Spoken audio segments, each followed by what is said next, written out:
लगता है ये गाड़ी काफी टाइम से यहीं खड़ी है।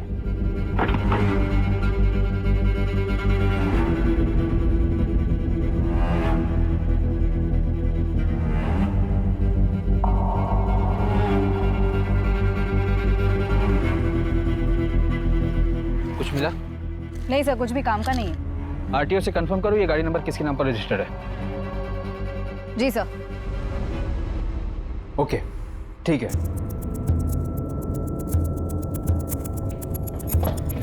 सर, पीसा देवी जंगल के रास्ते में जो गाड़ी हमें मिली थी, वो गाड़ी किसी लॉयर सुरेश रेडकर के नाम पर रजिस्टर्ड है। उसका फोन भी स्विच ऑफ है। एनी मिसिंग कंप्लेंट या गाड़ी चोरी की कंप्लेंट? नहीं सर। तो पता लगाओ वकील साहब की गाड़ी।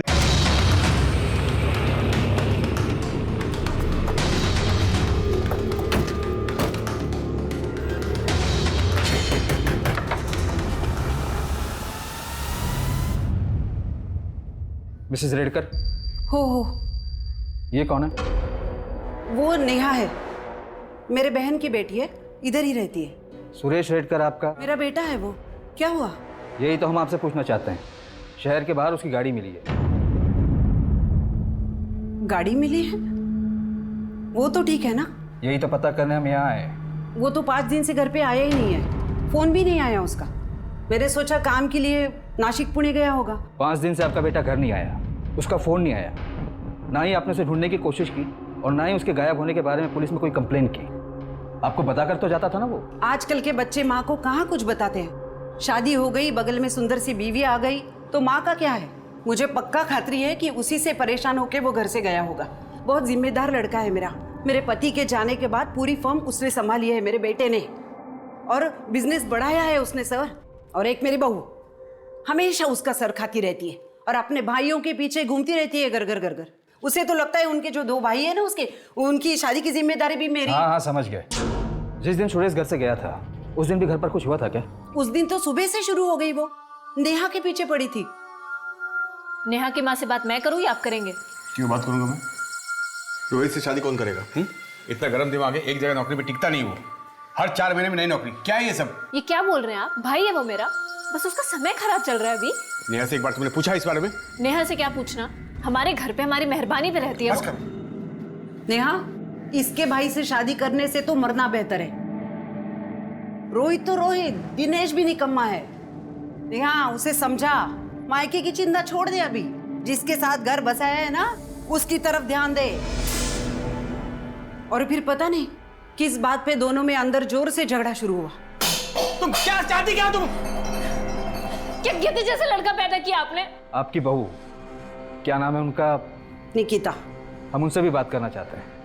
लगता है घर पर नहीं है वो। 3 दिन से मायके में जाके बैठी है वो। इन 5 दिनों में आपको कोई फिरौती का कॉल आया था? फिरौती का कॉल? नहीं, मुझे तो नहीं आया था। आपको गुमशुदा की कंप्लेन लिखवानी है? हाँ, जरूर लिखवानी है। जिस दिन गायब हुए थे उस दिन क्या कपड़े पहने थे सुरेश ने? वो तो हमेशा, मतलब ऑफिस जाते वक्त जो पहनता है वही। ठीक है, जब निकिता आ जाए तो उन्हें पुलिस स्टेशन भेज दीजिएगा।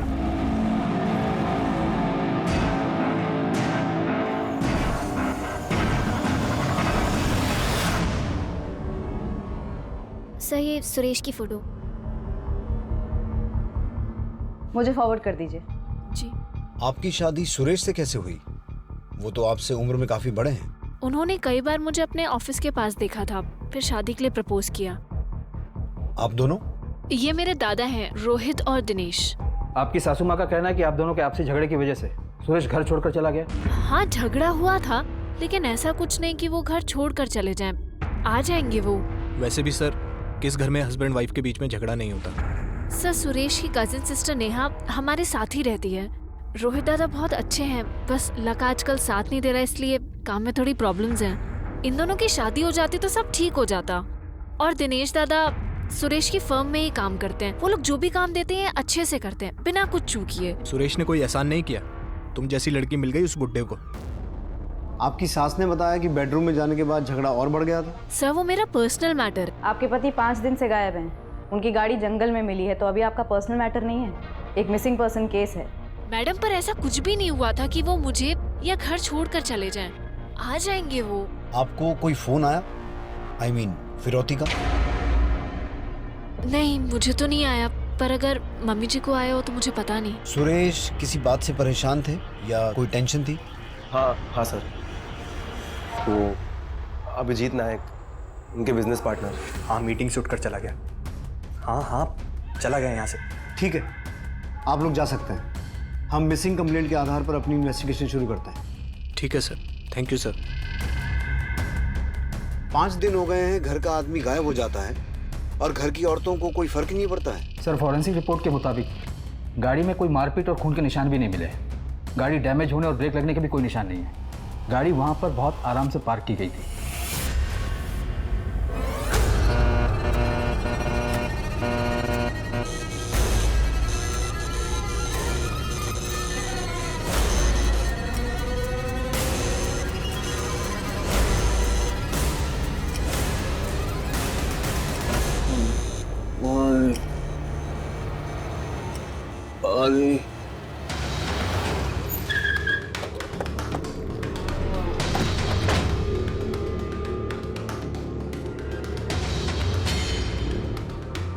अभिजीत नायक, सर उस साइड।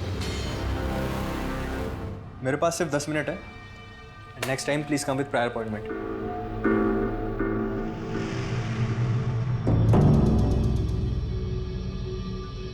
मुझे नहीं पता सुरेश कहाँ है।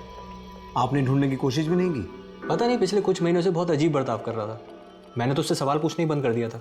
हमें सुरेश की गाड़ी पीसा देवी जंगल से मिली और वो पिछले 5 दिनों से गायब है। उसकी माँ और बीवी को ना तो कोई फ़ोन आया है ना ही मैसेज, और उन्होंने उसे ढूंढने की कोशिश भी नहीं की।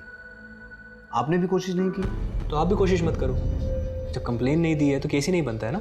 सुरेश की माँ और बीवी ने कंप्लेंट की है और आप हमें हमारा काम मत सिखाइए, वरना हम आपको आपका काम सिखाना शुरू करेंगे।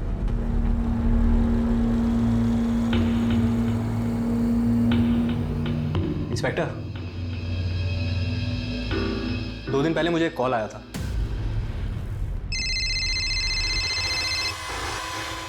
एडवोकेट अभिजीत नायक। सुरेश रेडकर हमारे पास है, जिंदा वापस आइए तो आपको किडनैपर ने कॉल किया था और आपने इसे रिपोर्ट भी नहीं किया, और किडनैपर ने आप ही को कॉल क्यों किया? मैंने भी उसे यही सवाल किया, लेकिन मुझे क्यों फोन कर रहे हो? क्योंकि हमें औरतों से बात नहीं करनी। पर मेरा क्या लेना देना इससे? तुम उसके पार्टनर हो ना, पैसा तुम्हारे पावर में ही होगा। देखो सुनो, तुम्हें कोई गलतफहमी हुई है ऐसा कुछ? पैसा जमा करके रखना, फिर फोन करूंगा। हेलो, मैं आपको कह रहा हूँ मैं कोई पैसे नहीं देने वाला। मेरे इससे कोई लेना देना नहीं है। पंकज सर, सबसे पहले तो इस अभिजीत को जो किडनैपर का कॉल आया था उस कॉल को ट्रेस करो। ये केस सचमुच अजीब है। सुरेश के गायब होने से किसी को कुछ फर्क ही नहीं पड़ रहा है। औरतें आपस में झगड़ा कर रही हैं, पार्टनर को सिर्फ अपनी पड़ी है। रैंसम कॉल को कोई इतना कैजुअली कैसे ले सकता है? हो सकता है फिरौती का कॉल अभिजीत की ही साजिश हो, 25 लाख ऐंठने के लिए। ये लॉयर है, गेम प्लेयर भी हो सकता है। इसकी पूरी कुंडली निकालो। और सुरेश के कॉल रिकॉर्ड्स और फोन ट्रैकिंग रिपोर्ट का क्या स्टेटस है? आते ही होंगे सर। रिश्ते कभी एक दूसरे के लिए जान देने वाले तो कभी एक दूसरे की जान लेने वाले। सुरेश के रिश्ते बहुत अजीब थे। उसकी माँ और उसकी बीवी ने अपने आपसी तनाव की वजह से सुरेश के गायब होने के 5 दिन बाद तक ना तो उसकी कोई पुलिस कंप्लेंट की और ना ही उसे ढूंढने की कोशिश की, और उसके पार्टनर ने भी यही किया। लेकिन क्यों? क्या सुरेश उन्हें अपनी जिंदगी में नहीं चाहिए था, या फिर सुरेश इन लोगों से इतना उकता गया था, परेशान हो गया था कि वो खुद इनसे दूर चला गया?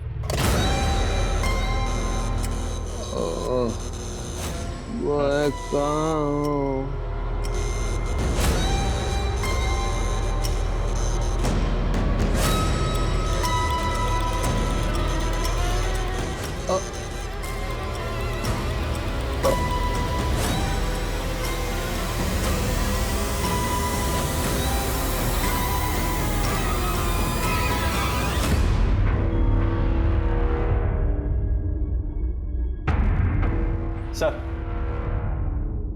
तो आज टाइम है आपके पास? सर एक बात है जो उस दिन मैं आपको बताना भूल गया था। एक और बात? जी, एक और बात। एक और कॉल? जी नहीं। देखो दिनेश, मैं ये सब नहीं कर सकता, लेकिन ये पेपर चाहिए किसको? सर निकिता को चाहिए, और किसको? निकिता को डिवोर्स पेपर चाहिए? पर क्यों? सर डिवोर्स देना चाहती है, इसलिए। और उसने कहा है कि इस बात की खबर जीजा जी को नहीं लगनी चाहिए। निकिता ने डिवोर्स पेपर्स मांगे थे? यस, निकिता और उसकी फैमिली सब मिले हुए हैं। डिवोर्स नहीं दिया तो ऐसे पैसे निकाल रहे हैं। ये इन्फॉर्मेशन फॉल्स ना निकले वकील साहब। लेकिन सर, निकिता ने हमें डिवोर्स के बारे में कुछ नहीं बताया। क्या सुरेश की माँ को इस बारे में पता है? बात यहाँ तक आ गई और मुझे पता भी नहीं चला। मेरे बेटे को कुछ हो तो नहीं जाएगा ना? मैं अभिजीत को बार बार फोन कर रही हूँ तो वो बोल रहा है कि कोई कॉल आया ही नहीं। वहाँ ऑफिस में कांस्टेबल पोस्टेड है, जैसे ही कोई कॉल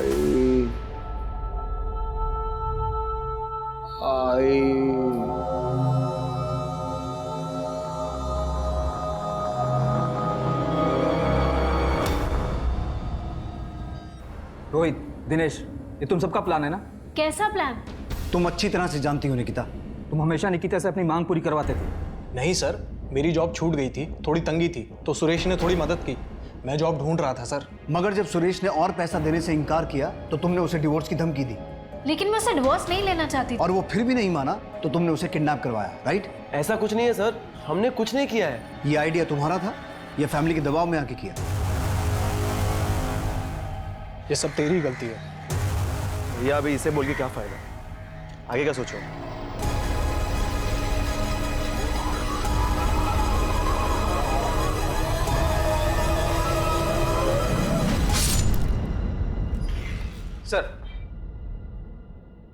सर, जिस दिन सुरेश गायब हुआ था उस दिन ज्यादातर मिस कॉल निकिता के ही थे, और उसी दिन सुरेश ने एक अनसेव्ड नंबर पर 2 बार कॉल किया था। मैंने पता किया, वो नंबर किसी नारायण भाई महाराज का है। उनका अपना एक बंगला है जहाँ पर वो प्रार्थना और मेडिटेशन करवाते हैं, और लोकेशन भी दिखा रहा है कि सुरेश उसी एरिया में था। सर, ये देखिए सर, सोशल मीडिया से मिला। बुला लो इसे। बुलाया है, आज आउट ऑफ टाउन है, कल आएगा। ये खेल कुछ समझ में नहीं आ रहा है। सुरेश की मां लता को कुछ पता ही नहीं है।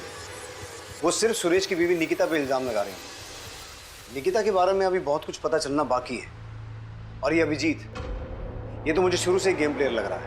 पंकज, तुम इस बाबा के बारे में पता करो। दीपा, तुम और मैं चल के जरा निकिता से बात करते हैं। नेहा, कुल मिला के कितने जमा हुए हैं? सब मिला के कुछ 8-9 लाख हुए होंगे।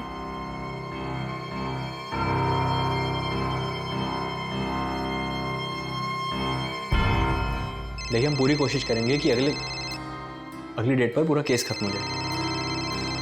एक सेकंड। हेलो। हेलो अभिजीत, मैं सुरेश की माँ बोल रही हूँ। जी माँ जी, बोलिए, कैसे फ़ोन किया? फिर से किसी का फ़ोन आया था क्या? मतलब वो किडनैपर्स का? नहीं माँ जी, अभी कोई कॉल नहीं आया, और आता है तो मैं सबसे पहले आपको बताता हूँ, ठीक है? लेकिन उसके लिए कॉल भी तो आना चाहिए ना। अब मैं चाहूँ, एक मीटिंग में बैठा हूँ ज़रा। अभिजीत, और एक बात करनी है मुझे। वो मैंने पैसों के बारे में बोला था, उसका इंतज़ाम हो गया? माँ जी, पैसे हैं, ऐसा नहीं है कि सोचा और सामने प्रकट हो गए, और मैं अरेंजमेंट कर रहा हूँ। लेकिन देखिए, बुरा मत मानिए, Suresh as a partner company में कम ही काम करता था। सारी मीटिंग्स, कोर्ट केसेस मैं ही हैंडल करता था। उसकी वजह से बिजनेस में पैसे कम आते थे। उतना मैं दे दूंगा, मगर आप मेरे भरोसे मत रहिए। लेकिन बेटा, फर्म तो सुरेश का ही है ना? जी माँ जी, सब आप ही का है, लेकिन अकाउंट में पैसे भी तो होने चाहिए ना। मैं देखता हूँ, अभी मीटिंग में हूँ, बाद में कॉल करता हूँ। सुनो अभिजीत, ऐसे कैसे तुम? हेलो,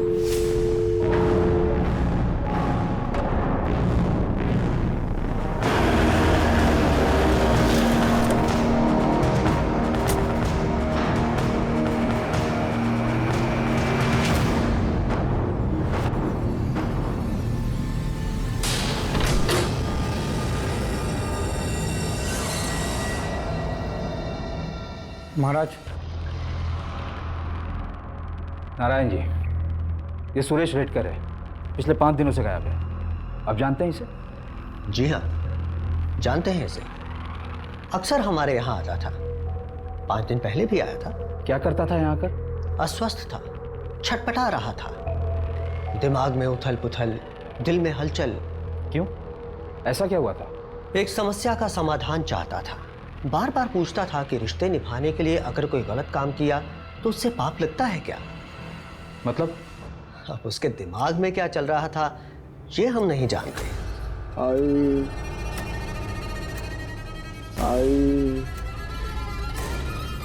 आई। सो जा बेटा, आराम से सो जा।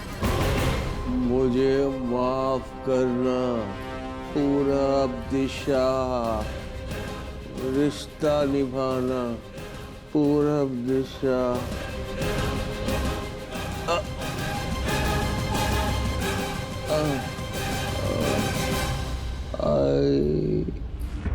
आप नारायण भाई महाराज को जानती हैं? जी नहीं। आपका पति तो बार बार उनसे पूछता था कि रिश्ता निभाने के लिए अगर कुछ गलत किया तो उससे पाप लगता है या नहीं। इसका क्या मतलब है, कुछ समझा सकती हैं आप? मुझे नहीं पता। सबसे ज्यादा रिश्ता तो आपके परिवार से निभाने की कोशिश कर रहा था वो, क्यों? इसके बारे में तो मालूम होगा तुम्हें। हमारे बीच ऐसा कुछ नहीं था, हम बस थोड़े टाइम के लिए साथ थे। लेकिन इसे देखकर ऐसा लग तो नहीं रहा। पुराना प्यार फिर लौट आया, सुरेश बीच में आ रहा था, इसलिए उसे रास्ते से हटाने के लिए किडनैपिंग का प्लान बनाया। ये क्या बोल रहे हैं आप? हमारे बीच अब ऐसा कुछ भी नहीं है, और मेरे और सुरेश के बीच भी अब रिश्ते बेहतर हो रहे थे। और फिर भी तुम्हें उससे डिवोर्स चाहिए था? वो मैं उसे सिर्फ धमका रही थी। किस बात के लिए? ताकि वो मेरी बातें मान ले। तुम्हारा और निकिता का अफेयर था, और शादी के बाद पिछले कुछ दिनों में फिर से शुरू हो गया। तुमने सोचा इस सब को ठीक करने का एक ही रास्ता है, सुरेश को रास्ते से हटाना। पहले एविडेंस लेकर आओ और फिर मैं मेरा जवाब दूंगा। यहाँ कोर्ट के बाहर नहीं, कोर्ट के अंदर। मैं निकिता से मिलता हूँ, लेकिन मेरी भी अब शादी हो चुकी है। And my wife is beautiful then Nikita.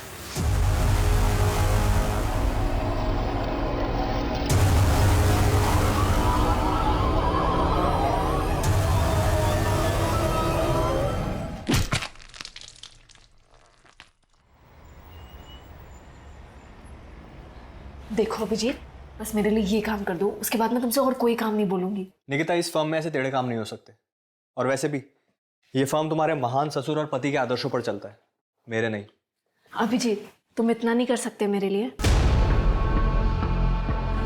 उसने बोला है वो करेगा काम। कब? कितनी जल्दी है तुम्हें? एक काम बोला था, इतने महीने हो गए। साइड में रुको, उतरना है मुझे।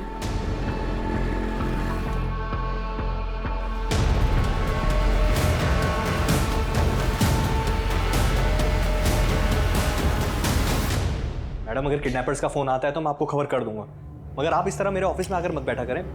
क्लाइंट्स के सामने अच्छा नहीं लगता है। आप सुन भी रही हैं मैं आपसे क्या कह रहा हूं? अभिजीत के पास भी मोटिव तो है, ऑफिस, पार्टनर की बीवी। बस सुरेश को रास्ते से हटाओ, सब कुछ अपना। और रैंसम का एक ही कॉल आया, वो भी उसी को। जो नंबर से कॉल किया गया वो फर्जी डॉक्यूमेंट देकर लिया गया था। सर, जिस एरिया से सुरेश की गाड़ी मिली थी और उसका फोन बंद हुआ था वो वल्लभ नगर एरिया में आता है। उसके आसपास की सारी सीसीटीवी फुटेज चेक की। वहाँ एक पेट्रोल पंप के बाहर एक बस स्टॉप है जहाँ ये आदमी दिखा। कौन है ये? सर, ये सुरेश की गाड़ी में बैठा था और इसके बैठने के चंद मिनटों बाद ही सुरेश का फोन बंद हुआ। इसकी फोटो सर्कुलेट करवाओ और उस एरिया में इसके बारे में पूछताछ करो। जी सर। सर,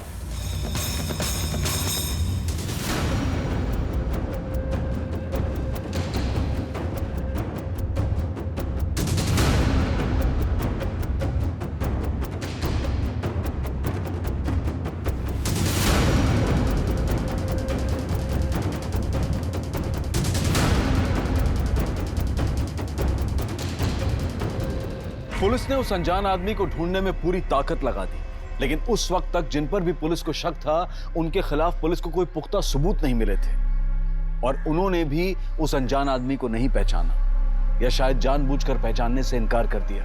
पुलिस को कोई रास्ता नजर नहीं आ रहा था, और 3 दिन बाद ही पुलिस के हाथ एक ऐसा सुराग लगा जिसने इस केस को अचानक एक पेचीदा रुख दे दिया। घर से झगड़ कर निकला सुरेश काफी दिनों से गायब है। किसी को पता नहीं चल पा रहा था कि सुरेश को आसमान खा गया या जमीन निकल गई।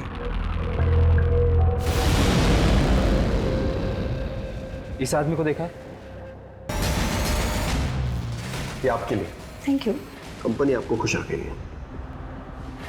ये तो मेडिकल रिप्रेजेंटेटिव है, यहाँ आता रहता है। Medical representative? जी सर, यश नाम है उसका। उसका वही वर्किंग एरिया जहां पर उसने।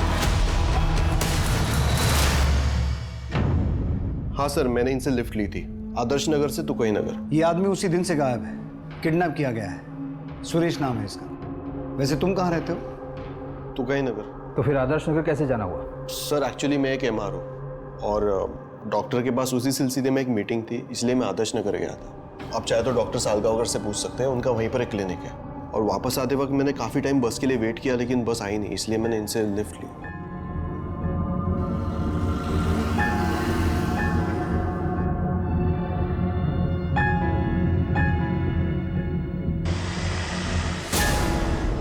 और जैसे ही तुकाई नगर आया मैं गाड़ी से उतर गया। उस दिन कुछ अजीब बात हुई या फिर ऐसा कुछ नोटिस किया? सुरेश से बातचीत हुई तो उसने कुछ बताया कि वो कहाँ जा रहा है? सर उनसे तो कुछ बात हुई नहीं, वो पूरा टाइम चुपचाप ही थे। पुलिस अब इस केस में एक डेड एंड पर पहुंच गई थी। किसी के खिलाफ कोई सबूत नहीं था और ना ही कोई गवाह था। सुरेश का पार्टनर अभिजीत, उसकी मां लता, सुरेश की पत्नी निकिता, ये सभी शक के दायरे में थे, लेकिन पुलिस के पास इनके खिलाफ कोई सबूत नहीं था। और जहां तक यश का सवाल था, ये हो सकता था कि यश इत्तेफाक से गलत समय पर गलत जगह पर था, लेकिन यश सुरेश के साथ देखा गया आखिरी शख्स था, इसीलिए वो शक के दायरे में आ गया और पुलिस ने यश पर कड़ी नजर रखी।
डॉक्टर सालगांवकर कहाँ बैठते हैं?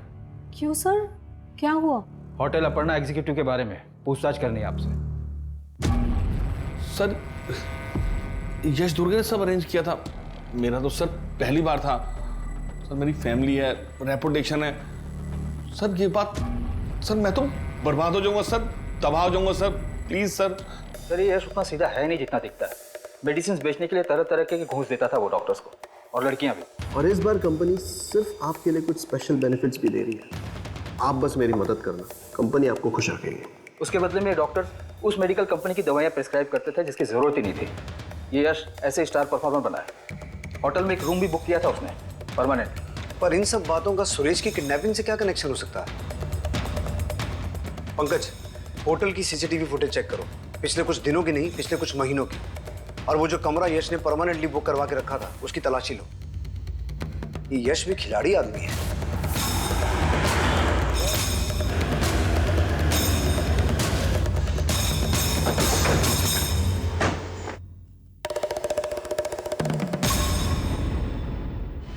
ये लड़का यहाँ आता था?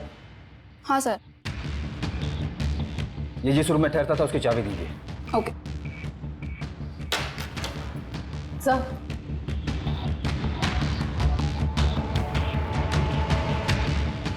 ये सीसीटीवी काम करता है? हाँ सर। इसकी फुटेज चाहिए हमें।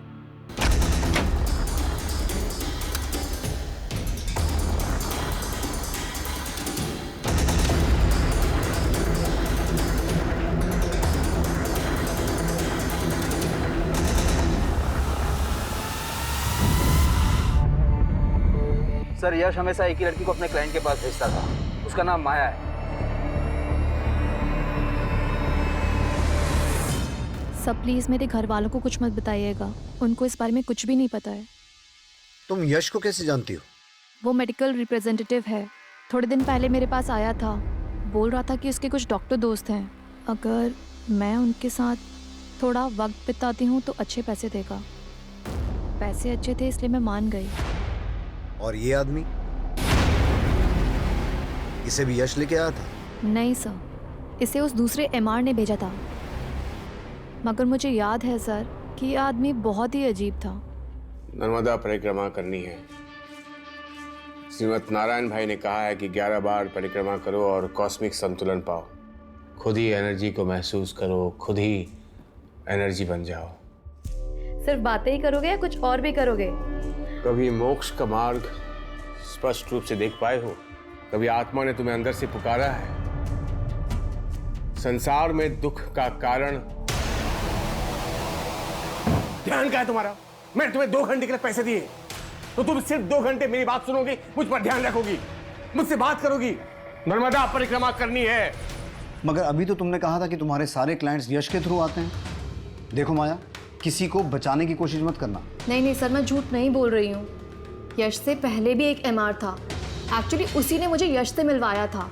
फिर थोड़े दिनों बाद वो कहीं गायब हो गया और यश टिका रहा। फिर थोड़े दिनों बाद वही MR इस आदमी को मेरे पास लेकर आया था सर। उसका कोई नंबर वगैरह है? ये नया मोबाइल कहाँ से आया तेरे पास? कहाँ से आया? चोरी किया ना तूने? मैंने चोरी नहीं किया। तेरा बाप ने उधर जेल में सड़ रहा है, तू भी जा उधर। मैंने नहीं किया चोरी। ऐसे नहीं मारेगा, चल उठ उठ उठ चल।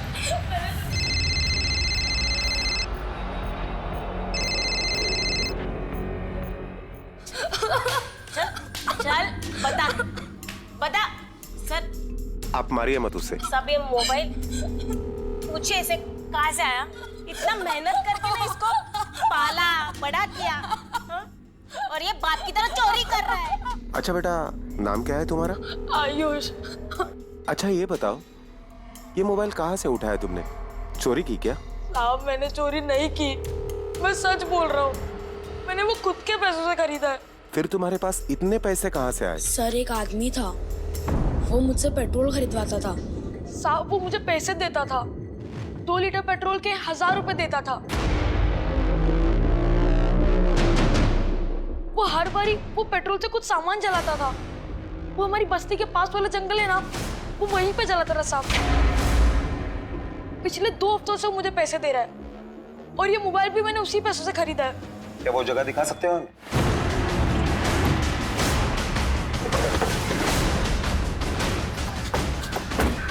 कहाँ पे बेटा? वहां पर।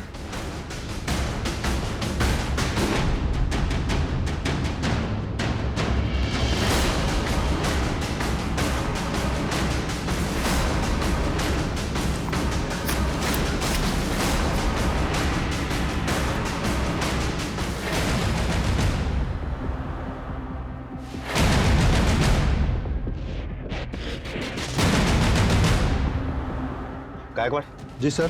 फॉरेंसिक टीम को कॉल करो। Okay sir.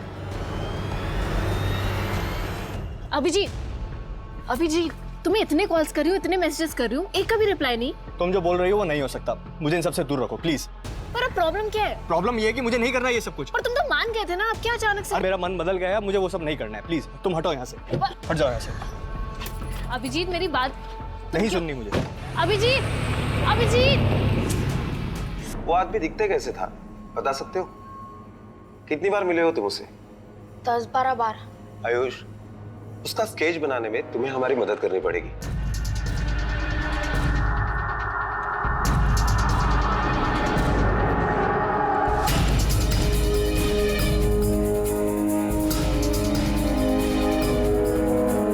सर, क्रांति चौक पुलिस स्टेशन में एक केस की तहकीकात में इस आदमी का स्केच बना है।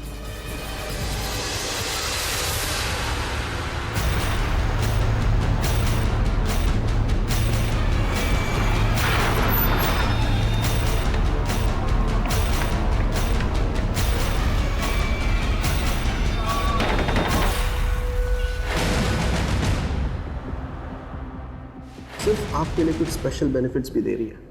आप बस मेरी मदद करना, कंपनी आपको खुश रखेगी। सर एक्चुअली मैं एक MR हूँ।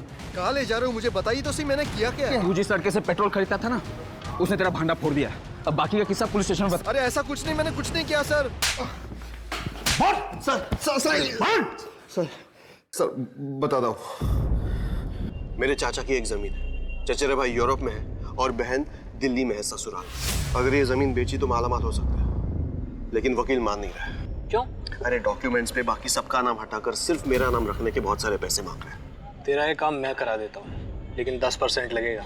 कमीशन दिया, मगर इतना टेढ़ा काम कोई वकील वगैरह हो तो ही हो पाता है, क्योंकि जमीन के पेपर्स में हेरा फेरी करना उनके लिए उतना मुश्किल नहीं होता। इसी को किडनैप करते हैं। जब तक सुरेश ऑफिस में नहीं है उसके पार्टनर से पेपर बनवा लेंगे। किडनैपिंग का पैसा भी तो मिलेगा ना। फिर हमने किडनैपिंग की पूरी प्लानिंग की।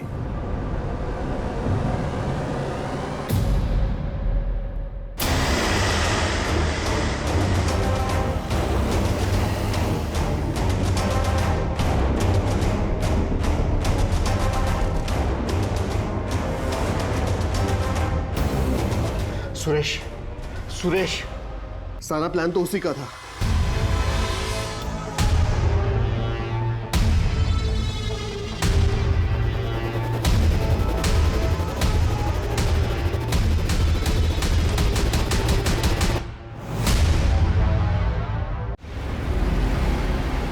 हाँ सर, मैं रोहित की बीवी थी, लेकिन पिछले ही साल हमारा डिवोर्स हुआ है।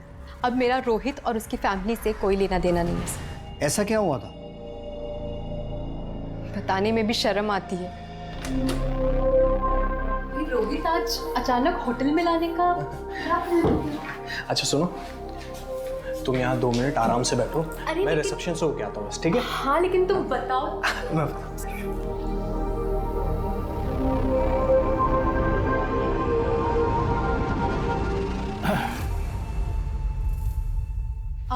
आप कौन? अरे आप तो यूं ही शर्मा रही हैं। आप नजदीक मत आओ। अरे आप तो खामखा घबराती। क्या बदतमीजी है? रोहित, रोहित, रोहित, अरे रोहित, तुमने इसे बताया नहीं क्या? मेरा टाइम क्यों बर्बाद किया? आप मुझे 2 मिनट दीजिए, मैं इसे समझाता हूँ सर। रोहित, देखो मेरी बात ध्यान से सुनो शिल्पा, ये बहुत बड़े डॉक्टर हैं, मेरा सारा काम कर देंगे। बस तुम्हें इनके साथ थोड़ा सा वक्त गुजारना होगा।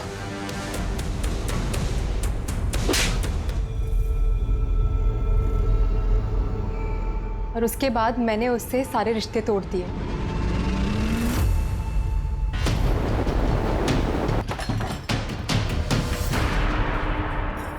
सर चल। अरे मेरे भाई सर मैंने क्यों कहाँ ले जा रहे? चल। सर बताता हूँ, मैं और रोहित एक ही कंपनी में मेडिकल रिप्रेजेंटेटिव थे। एक टारगेट अचीव हुआ तो सामने दूसरा लाकर रख देते हैं। इन लोगों का ये नाटक खत्म ही नहीं होता। सच बोल रहा हूँ यार, ये टेंशन अब झेला नहीं जाता। जॉब है तो टेंशन है, नहीं है तो डबल टेंशन है। मेरे पास तो बिल्कुल पैसे नहीं है। निकिता के ससुराल से जो आता है उससे महीने का खर्च चलता है, लेकिन सुरेश और उसकी माँ दोनों बहुत खड़ूस हैं। ऊपर से डिवोर्स में बीवी को पैसे देने पड़ते हैं। कैसे जीऊंगा यार? मुझे पैसे चाहिए किसी भी हालात में। तेरी बीवी ने तुझसे डिवोर्स मांगा और सुरेश के पिता ने डिवोर्स दिलवाने में तेरी बीवी की मदद की। ये बात तेरे दिमाग में बैठ गई। तू मौका ढूंढ रहा था और इसी वजह से तूने सुरेश को अगवा किया। सर हम दोनों बहुत बड़ी प्रॉब्लम में थे। हम दोनों को पैसे की सख्त ज़रूरत थी और मेरी तो जॉब भी नहीं थी सर। मेरा रिकॉर्ड ख़राब होने की वजह से कहीं लग भी नहीं रही थी। तो मैंने और यश ये सोचा कि आसानी से पैसा कैसे कमाया जाए।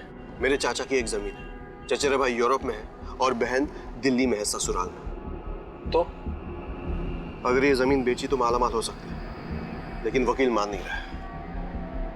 क्यों? अरे डॉक्यूमेंट्स पे बाकी सबका नाम हटाकर सिर्फ मेरा नाम रखने के बहुत सारे पैसे मांग रहे हैं और उतने पैसे है नहीं मेरे पास। तेरा ये काम मैं करा देता हूँ, लेकिन 10% लगेगा। कमीशन दिया, मगर इतना टेढ़ा काम कोई वकील वगैरह हो तो ही हो पाता, क्योंकि जमीन के पेपर्स में हेरा फेरी करना उनके लिए उतना मुश्किल नहीं होता। मैं जरूर कुछ कर सकता हूँ, बस ये डॉक्यूमेंट वाला काम हो जाने दे। अरे ये काम हो गया ना तो जिंदगी भर जॉब करने की भी जरूरत नहीं है। सर मुझे पता था सुरेश एक अच्छा वकील था, वो हमारी मदद जरूर करता। रोहित ये फ्रॉड है। मैं और मेरी फर्म ऐसे काम नहीं करते। नहीं, दूसरे की प्रॉपर्टी हड़पना चाहते हो तुम? शर्म नहीं आती तुम्हें? नहीं, तुम्हारी करतूतें मैंने निकिता को बता दी तो क्या सोचेगी? लेकिन सुरेश, हेलो हेलो, बस सुरेश को मना ले के पेपर्स तैयार कर दे। भाई के लिए इतना तो करेगी ना निकिता? हाँ ठीक है, मैं बात करके देखती हूँ। मैं तुम्हें 1000 बार कह चुका हूँ ये सब फ्रॉड है। तुम्हारा भाई लालच में अंधा हो चुका है। मगर आप उसके लिए इतना कर देंगे तो इसमें आपका क्या नुकसान हो जाएगा? ऊपर से उसका भला हो जाएगा ना। तुम्हारा और तुम्हारे भाइयों का दिमाग ठिकाने में नहीं है। पागल हो गए तुम लोग। मैं ये काम हरगिज नहीं करूंगा, हरगिज नहीं। ठीक है, अगर आप इतना सा काम नहीं कर सकते ना मेरे लिए तो एक काम करिए, मुझे डिवोर्स दे दीजिए। इसी को किडनैप करते हैं। जब तक सुरेश ऑफिस में नहीं है उसके पार्टनर से पेपर बनवा लेंगे। किडनैपिंग का पैसा भी तो मिलेगा ना? हाँ। कैसे करेंगे? हमने किडनैपिंग की पूरी प्लानिंग की और फिर ये दवाई दिन में 2 बार देनी है, 2 इंजेक्शन 2 बार। सुन रही हो ना माँ? यार ये कर तो पाएंगी ना? अरे तू टेंशन मत ले, कर ली माँ। 2 इंजेक्शन 2 बार, ठीक है? हाँ। ओके चलो।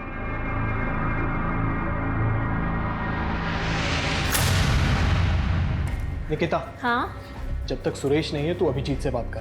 वो पेपर्स तैयार हो जाएंगे तो यश मेरी जॉब ढूंढने में मदद करेगा। अभिजीत? हाँ, वो तुझे कभी ना नहीं कहेगा। लेकिन मैं भाई के लिए इतना तो कर ही सकती है ना निकिता, वरना मैं मर जाऊंगा। निकिता जो तुम कह रहे हो मैं नहीं कर सकता वो। प्लीज ना अभिजीत। ये सब करके मेरा क्या फायदा? और सुरेश को पता चल गया तो और बखेड़ा खड़ा कर देगा। तुम जानती हो उसे, वो अभी भी सीनियर पार्टनर है मेरा। पर वो नहीं है ना अभी। लेकिन आ जाएगा ना। हमें फिरौती के पैसों की पूरी उम्मीद थी, मगर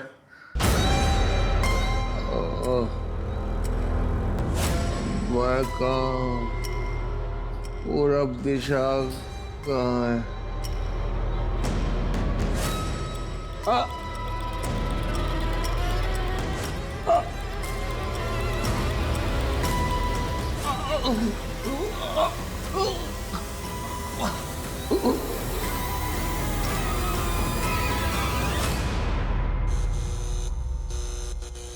सुरेश, सुरेश शायद ड्रग ओवरडोज हो गया।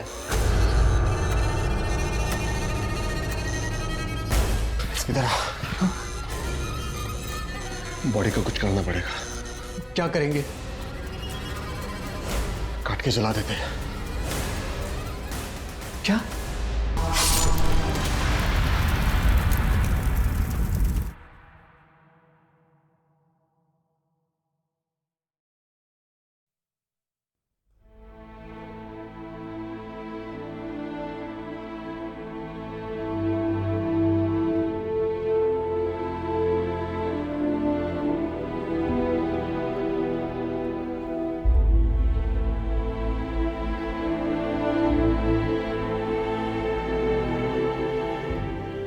इस केस के दौरान मेडिकल प्रोफेशन की एक डार्क साइड सामने आई, जिसमें मेडिकल रिप्रेजेंटेटिव यानी कि एमआर और डॉक्टर्स तक सभी शामिल थे। रोहित ने अपनी बहन के साथ जबरदस्त विश्वासघात किया और उसी तरह से यश और उस डॉक्टर ने भी उन पर भरोसा करने वाले पेशेंट्स के साथ विश्वासघात किया। ये कहानी सिर्फ एक गुनाह की नहीं है, बल्कि रिश्तों में अपने ही लोगों द्वारा किए गए विश्वासघात की भी है। जैसे कि हर प्रोफेशन में भले और बुरे लोग होते हैं, वैसे ही मेडिकल प्रोफेशन का भी है। लेकिन इस प्रोफेशन के कुछ बुरे लोगों की वजह से लोगों की जिंदगियां दांव पर लग जाती हैं और पूरे प्रोफेशन का नाम बदनाम हो जाता है।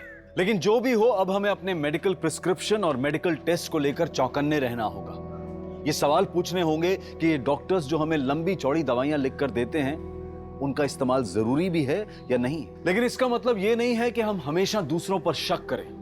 बस हमें आंख बंद करके विश्वास करना बंद करना होगा। अगर हम सतर्क रहें, चौकन्ने रहें, तो हम इस मेडिकल फील्ड जैसे पाक फील्ड से इस बुराई को दूर रखने में कामयाब हो सकते हैं। अब मैं अनूप सोनी आपसे विदा लेता हूं। फिर मुलाकात होगी क्राइम पेट्रोल सतर्क के ब्लैक हेडलाइंस अध्याय में एक और नए केस के साथ। और याद रखें, क्राइम और आपके बीच में सिर्फ इतना फर्क है कि आप कितने सतर्क हैं। सतर्क रहें, सुरक्षित रहें। जय हिंद।